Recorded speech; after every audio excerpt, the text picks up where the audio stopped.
there, and welcome to my Kitten Cruise story and intro. With so many new subscribers, I wanted to take the time to introduce to you my fabulous 9, starting with my husband's first, our sweet Ginger. Ginger came about as my husband had found her as a 1-day-old baby in a trash can outside in a subdivision known as Forest Lawn. As soon as her eyes opened, my husband knew he couldn't say no. A love affair between the two started, and an addiction to cats grew. Here you see our last edition, my sweet Marley, who came about after I said goodbye to my first, Lucy. My husband's second is Gus. Here he is here. He came about as my husband wanted a friend for Ginger, so he answered an ad about free kittens in Carstairs, hence Gus. Marley, being our youngest, is always up to some fun adventures and probably some devious activity. She keeps us all on our toes. I mean, she's kind of annoying, but I love her little nose. I've tried to capture her digging for water because there's nothing like it in this world. She feels the need to dig like she's digging in the ground, like she just uncovered a fresh spring of water or something. She's truly a unique creature, and I'm so happy she's here. Miller, on the other hand, well, I love me some Miller. We got Miller 2 weeks before my son was born. We found him in a pet store. His story is they found him in a garbage bin in Red Deer.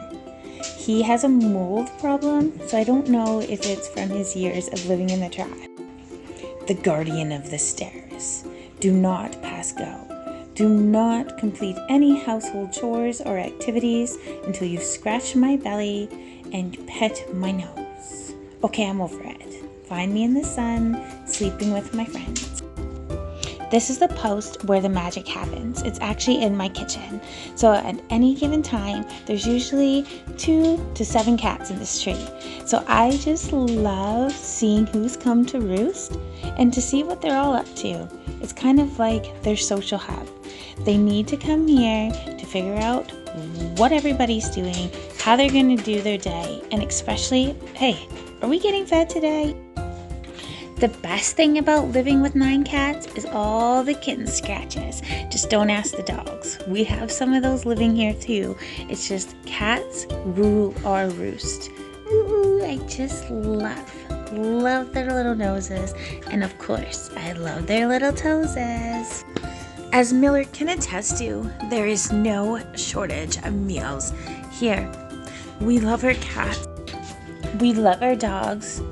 Come to think of it, we love to just be a sanctuary for all the animals that have found a home here. There's just something to be said for sacrificing your life in such a way. In lieu of trips and fancy things, we found comfort in each other. And we've become a family in such an incredible way. I laugh at the people that claim to be the crazy cat lady. Now, I need to ask you, how crazy is your cat lady? Like, I have 9 cats. That's how crazy I am. I've even gone 5 budgies over the cuckoo's nest by adopting 5 budgies. My husband always maintained and insisted that I sign their death warrant. But I think 3.5 years later, they're still alive, singing. They're thriving, even though they're not out in the open. They have their own enclosed space and room that I grow plants in, and I keep them safe. And I go and I keep them company, and they have each other. It truly is a great space away from my 9 cats. I think about those people who only have 1 or 2 cats, and I feel sad for their cats. Because when I see my cats all living together and being social and interacting, it really truly makes you believe that there is something special to all this.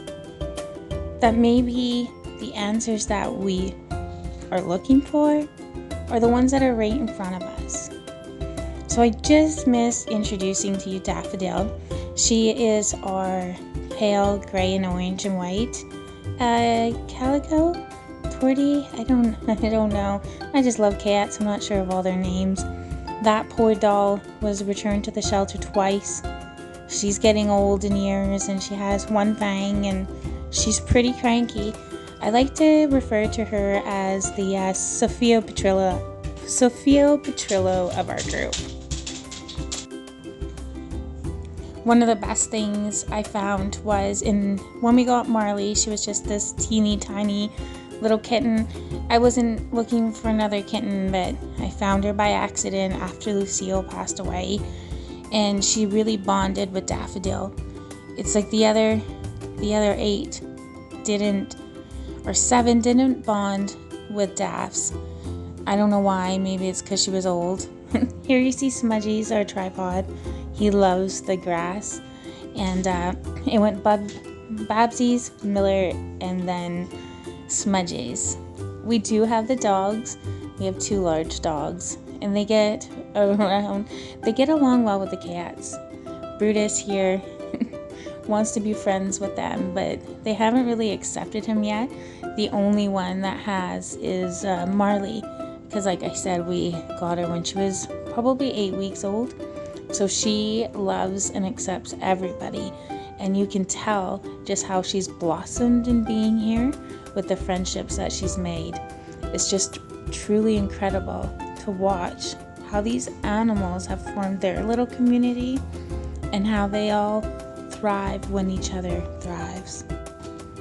With 9 cats though, we've had to forgo a feeding time, so we have a bowl of food, and it seems that Miller here eats out of boredom most days. Look how big he is.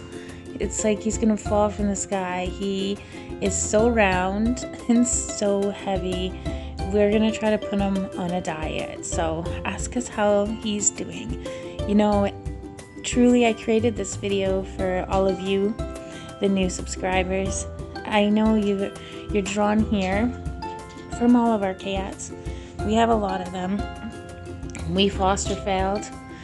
So out of our crew we had an original crew of 4. I had 2 and my husband had 2 when we came together. We decided we wanted to try fostering. We were lucky enough to get our house gifted to us. So we decided to give back, and the way that we give back is rescuing all these animals. You can always hear the tip-tapping of one of the dogs going back and forth. But yeah, we tried to foster. We used to whelp pregnant dogs with their puppies, cleaning up all that poop when we had diapers kind of burnt us out. And we've always had a passion for life and saving it, or making them have their best life possible. You see Mr. Krabs there, and this is our Stanley. I feel like I don't have enough time to tell you his story, because his story is sad. His mother was poisoned in utero, and that's how he got his deformities. We were lucky enough to adopt him through an animal shelter. He's just a special little guy with his special little quirks, and he thrives with having a family. All of his brothers and sisters were poisoned in utero. He was the only survivor.